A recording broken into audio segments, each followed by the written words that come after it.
people. Hey, a piece of thing go on this evening on Wayne Lonesome program. Guys, you need to run over to Wayne Lonesome and listen. Comrade leader, my next prime minister, was over there with Wayne Lonesome and Mystic Sensation discussing a lot of different topics. And me I tell you, say over there, noise.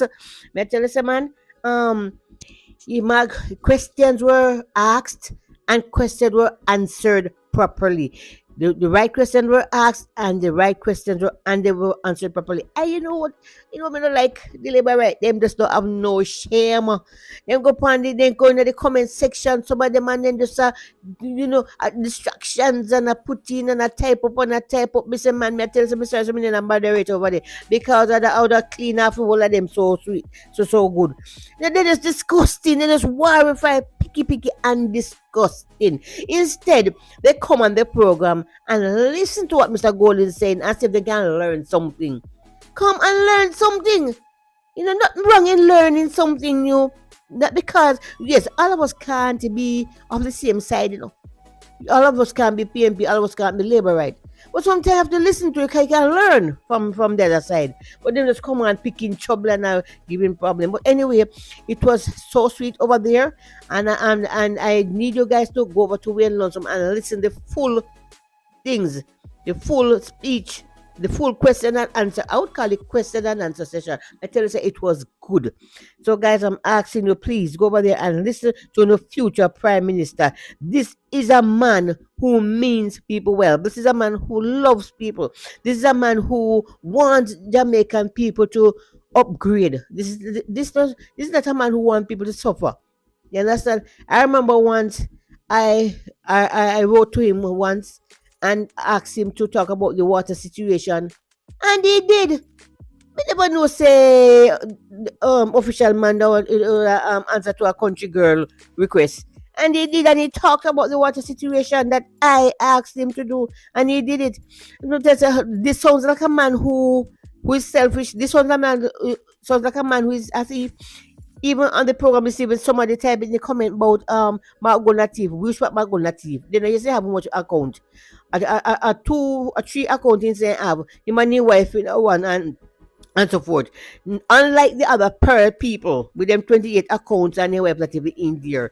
You understand me? This man have his money. You know want nobody thinks his script. This man is doing his thing and doing it well.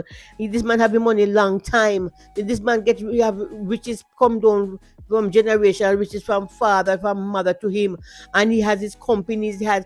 I want to know if you listen, how much different businesses this man will have. This man's a top lawyer. He's not a dunce. And they come and chat up them heap of foolishness. So guys, when you I need you to go over there, whether or not Labour or PMP listening to this, go over there and you guys are going to listen and hear everything. I'm taking if you head tough, I want me to learn something this evening. Trust me. So thank you guys for listening. So please like, share, and subscribe, everyone. Love you guys. I'll always love you. And as soon as we find the hot topics, them I'm gonna come out and I'm gonna let you inform you people about it. So thank you. God bless. In 1965 in Kingston, Jamaica. He's the son of Professor Sir John Golding, Jamaica's first orthopedic surgeon, and Lady Patricia Golding, a career public servant. He attended Mona Prep and Campion College. He studied law at Oxford University and graduated with first-class honors. He also attended the Norman Manley Law School, and he got the prize for the most outstanding student of the class of 1987 to 1989. He got the Commonwealth Scholarship to the University of London for a master's degree in commercial and corporate law. He's married to Mrs. Sandra Golding, and they have 3 children. He was called to the bar in 1990. He's partner in one of Jamaica's leading law firms, Hart Muirhead Fatto, since 1993. He's consistently rated internationally as one of Jamaica's leading commercial lawyers. He's co-founder of Jamaica's first investment bank, Daring Bunting and Golding Limited, in 1992. He's co-founder of Proven Investments Limited in 2010. He served as director for a number of leading companies in Jamaica, including Grace Kennedy, Bank of Nova Scotia Jamaica, Kingston Wharves, and DBNG. He served as director of Food for the Poor Jamaica. He's chairman of the Mona Rehabilitation Foundation, now called the Sir John Golding Rehab Center. He is president of the People's National Party and leader of opposition from November 2020 to present. Mark Golding was appointed to the Senate in September 2007 by the Most Honorable Portia Simpson Miller. He was Minister of Justice from 2012 to 2016. He was responsible for managing the 2012 to 2016 government's legislative program, and he championed numerous reforms to improve the efficiency of the justice system and strengthen human rights in Jamaica. He has been a member of the National Executive Council, NEC, of the People's National Party from 2007 to the present. He has been a member of the Constituency Executive of South St. Andrew since 2008. He was Vice Chairman of South St. Andrew since 2011 to 2016 and became Chairman of South St. Andrew since July 2016. He served as Treasurer of the PNP from 2009 to 2012 and then in 2017 to 2018. He's been an executive committee of the PNP from 2009 to date. He has been opposition spokesperson for industry and commerce, justice, and finance and planning during his parliamentary career. He pioneered Jamaica's ganja law reform, for which he has been internationally recognized. He's leader of opposition business in the Senate from 2016 to October 2017. He was chairman of the Public Accounts Committee of the House of Representatives from November 2017 to November 2020. And he's member of Parliament for South St. Andrew from November 2017 to the present. Okay. All right, make I just send back this link. Hold on. All right, yes, the link, it's right. Just log on. Make I just send it back one more time. Make I just send back this link one more time. Okay. Them wonder, them asks if them reaching at the background. I said if I'm reaching. So make I just send back the link because they're not picking up something. Just send back the link one more time. Hold on. All right. Okay. Resend link. Same link. Okay. After signing, yes.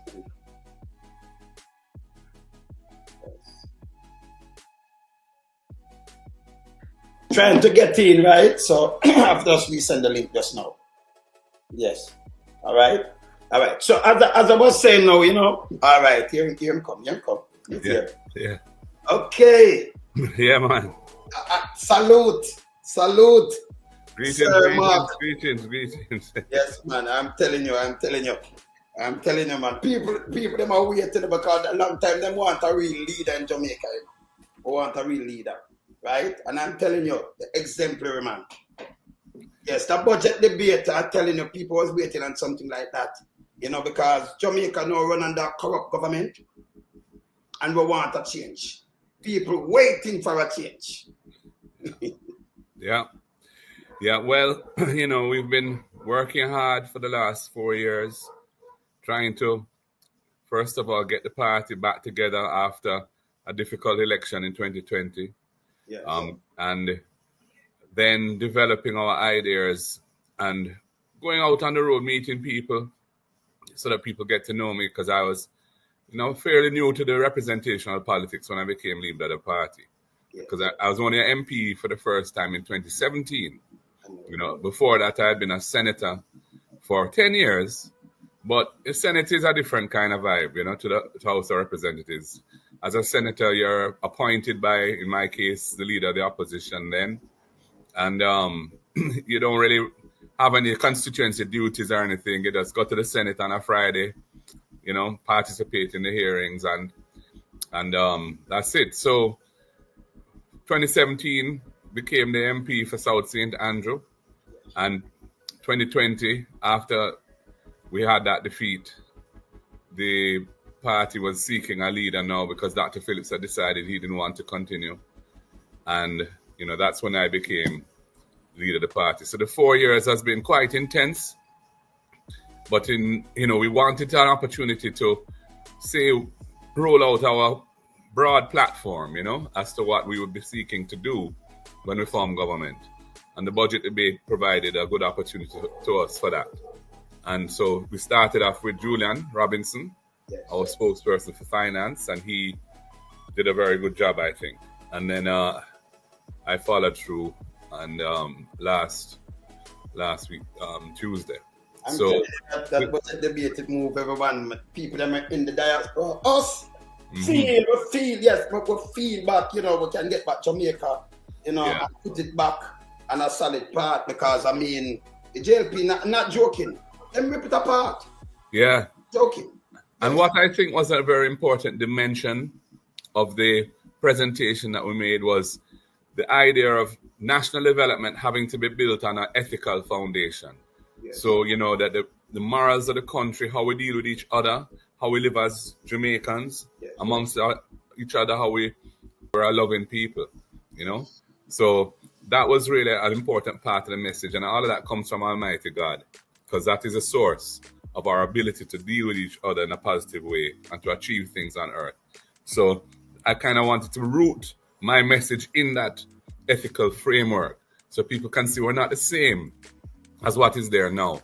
Because what is there now really, as you can see from their record, there's so many instances of things going wrong due to improper management and, also corruption. So, we wanted to show that we're committed to a different path, and a path that is going to be focused on things that will develop the country in the way it needs to go, sorting out the education system, which is in crisis, sorting out the health system, which is in crisis, building the economy around strengthening resilience, food security through agriculture and agro-industry, building out our logistics capabilities, because we are blessed by being geographically located where we are on the trade route, the sea lanes coming through the Panama Canal.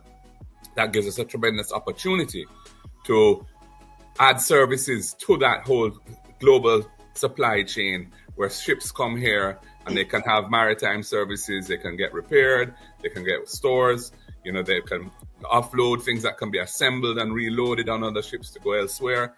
And that's really what we want, to tie Jamaica into the global supply chain. So more value is added here, we get paid for it, and we can build our economy and create jobs that will really provide a decent life for people. Yes. And our message around crime and violence as well, the need for a more balanced approach, an approach that focuses on those serious criminals who need to be dealt with in a very firm way by the law, and then also the youths who are looking for a better life, but sometimes their opportunities have been limited or they have been failed by the system, and we need to give them a second chance so they can come back on the road to being constructive citizens.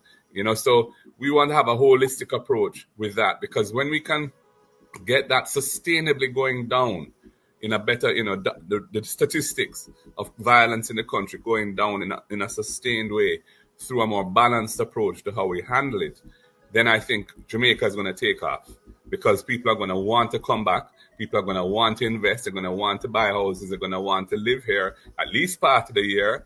Those who have dual citizenship, they might want to spend a little time up the same way. But, Jamaica will be an opportunity that right now they don't feel too comfortable with embracing in its fullness. So, we really want to, over the next 10 years, transform Jamaica to a... For our constitutional laws, while the incumbent displayed the opposite of what you exhibited, relating to the quality of your leadership style, you were able to unite the party and change the party's position from trailing in the poll, right, to have a solid lead, 5% lead out of the margin of error. I want, Mr. Golden, for you to tell Jamaica, as it relates to your leadership style, the quality in terms of, getting into the party, get to the grassroots, unite the party, put the party together, make the party focus, and wow, what an excellent performance today. We are looking at Mr. Golden, 5% lead out of the margin of error. Please explain and expound how you were able to achieve that. Well, first of all, thank you very much for what you've said. And my personality is, I'm just an ordinary person like everybody else. I respect people, and I grew up in a community which welcomed youths from outside the community to come and play ball with us, or generally par with us. So I grew up with an understanding of Jamaica's grassroots culture, and a love for the culture. My wife of many years now, we've been married for 3/4 when we were married in 1990. So we've gone over 34 years. This will be our 35th, I think, and we were together for 6 years before that. And my wife was from Augustown, which is a community that is named after the month in which slavery was abolished. And it was one of the three free villages, is my recollection, where people came to settle and try and move forward in life. So the culture of the people is very strong. The Bedward was from down that side too, and Caesar Kalanji is down there too, and many other artists of note. So I used to par with man from there, from Hermitage, which is another community next door. Play football every weekend together. We run boat and cook some nice greens and some good flour dumpling or whatever it might be, cornmeal dumpling, and and Right. so I'm a person who respect people, and I came into the politics late in my career. I had achieved certain things in the law and in business, in finance, and when I got a certain financial security, I said to myself, well, I've always been interested in politics, not really party politics, just more the thinking behind politics and how, ideology and the modern history of the world and how things are the way they are. So I thought this is a good way to serve. My father and mother were people who were great servants too. My father was a man who looked after poor people as a doctor, as a bone specialist. The love for him, especially from the older people, because he died in 1996. So the younger generation don't know him, but those who were around from that time and before, a lot of them know him. A lot of them, I get people approach me all the time saying, say my brother or my uncle, my grandfather is your father, save him, and didn't charge him the money and all of those things. So the goodwill around that is because of the love with which he expressed his talents. So that is the kind of. My mother was a civil servant, one of the first 3 women to join the Jamaican civil service at an administrative level, not as a secretary or or teacher or nurse, but as a person on the pathway towards being a senior person in the civil service. And then when she got married and had my sister and I, and my father was dealing with the Mona Rehab Center at that time and building it out and trying to expand it to cover a wide range of things, employing disabled people, physiotherapy, occupational therapy, producing prostheses, artificial limbs for people, special footwear for people who have problems with their feet, all of that. My mother went and worked with him for the rest of her career, and basically as a volunteer. So that is the home I come out of, Byron. So my approach to politics is just a article thing. I'm just really about, listen man, we have a common vision. We come out of a party that was formed in 1938 by Daddy Manley and others, O.T. Fairclough and others. And, we set the trend of looking about the people's business in a way that will move the masses of the country forward. And Michael Manley took up the mantle and achieved so many great things in his era. PJ did the same, more around economic development at that point now, around infrastructure, giving us highways and ports and airports. They love to mischaracterize PJ's era, as if it was something terrible. But, poverty, he moved poverty down to single digit from way up where they left it on the Seaga. Unemployment, the same thing. And yet, look at how the country developed, the telecoms infrastructure, the road infrastructure, and so on. All the institutions that PJ established, Chase Fund, National Health Fund, Drug for the Elderly Program, PATH Program for people who are on the edge of survival. All of that is PJ's time. So that is the tradition we come out of. So I just embrace my colleagues and say, listen, man, I don't really business who you supported in past internal contests for leadership and things. That done settle now. they could just come on board and work together. And, that reached out to the key people who, I wanted to make sure we were all seeing eye to eye and, moving in the same direction. And they have responded well. And, there's a nice vibe in there now. And we're moving forward. And then going on the road, meeting people, just showing the people the love, and people can have a chance to talk to me. Some of the things that they see me doing around the place, and them like it. So it's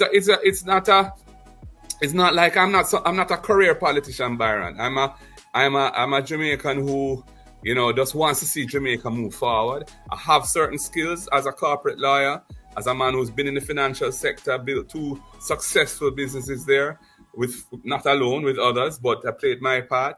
So I have some skills, I have some understanding, some experience, some knowledge, and I want to deploy it for the benefit of Jamaica. But at the same time, it must be about the people. And it's the people I've come to work for. I don't need to scrape off the money, government money. The public funds are for the people and for the people only. So that is how I have some skills, I have some understanding, some experience, some knowledge, and I want to deploy it for the benefit of Jamaica. But at the same time, it must be about the people. And it's the people I've come to work for. I don't need to scrape off the money, government money. The public funds are for the people and for the people only. So that is how we approach this thing. And nobody's perfect. We're going to make mistakes. It's going to be a difficult task. We have some serious problems to try and tackle. But, we're going to put our best foot forward, our heart and our minds into those things to bring the best solutions we can. We want to work closely with the diaspora, our Jamaican family internationally, because we know that they love their country same way and they want to see Jamaica move forward. And they have a lot to offer too. They already do so much. They already do so much. Jamaica couldn't survive without them right now. They're the biggest source of our foreign exchange. And, they're the biggest source of social support. The families that they support, if you aggregate all of that, that is the best social network that we have. It's really the only one of any substance. So the diaspora is key, but there's a lot more they can do, I think, in terms of if we engage with them and give them opportunities to serve on public boards, for example, where they have expertise and they can bring that to the table, and other things, and encourage investment as well, So we have some ideas around that. I'm not going to roll out that yet, but we have some ideas around that as to how to really embrace diaspora and so on. Because, Jamaica is not just an island in the Caribbean Sea, a geographical thing. Jamaica is a culture. Jamaica is a vibe. Jamaica is a people. And we're much bigger than just that island. So, we all have to put in what we can put in to make the thing grow, because the world needs Jamaica, The world needs Jamaica. You don't see what's going on in the world. The kind of conflict that's going on now and all these things that you really feel, we need to kind of step back from some of those things and say, what is this all about? Why are we in these conflictual situations? Why don't we just work together and try to solve the world's problems, and just deal with each other with respect? That is really all that is needed. But Bob Marley don't tell me that already, and others too. That's why I want to make Bob Marley a national hero and Miss Lou, because them don't set the trend that we need to follow in terms of the philosophy of mankind. And Miss Lou built the culture. She took the language, which was something that was treated as being negative, something that was treated as being second class, and she took it and she showed it how brilliant it is, how expressive it is, how clever it is, and people love it. So, we have to love ourselves. So our people who have showed us how to do that, we must lionize them and make them be, people we can draw strength from in tackling our challenges. And that is what I love about Miss Lou and of course, the great Bob Marley, So, my leadership is just what you see me do right now. It's just how I am. I talk. And people don't even like when I talk this way. I get a lot of negative notification from people, because of how I look. Them say I shouldn't speak a certain way. I'm not real when I talk. All kind of things and say about me. Them don't know me, None of them know me. Right? Them don't know where I'm coming from or what my life has been like from I was a youth coming up. So what you see is what you get with me, I am who I am. Yes, I don't talk the same way all the time. It depends on the vibe and where I am and who I'm talking to. Yes. If I'm in Parliament, I'm naturally be more inclined to speak in a more formal way, because the rules of Parliament require that as well. But when I'm on the road or I'm in front of a crowd or in a gathering where I feel comfortable, I just talk the way I feel comfortable. I'm not going to put on the airs and graces for nobody. Jamaican. I just mean this. Jamaican. But All right. Sir Golin, I say something though. With this At the end of this video, please like, share, and subscribe, and drop a comment. Thank you.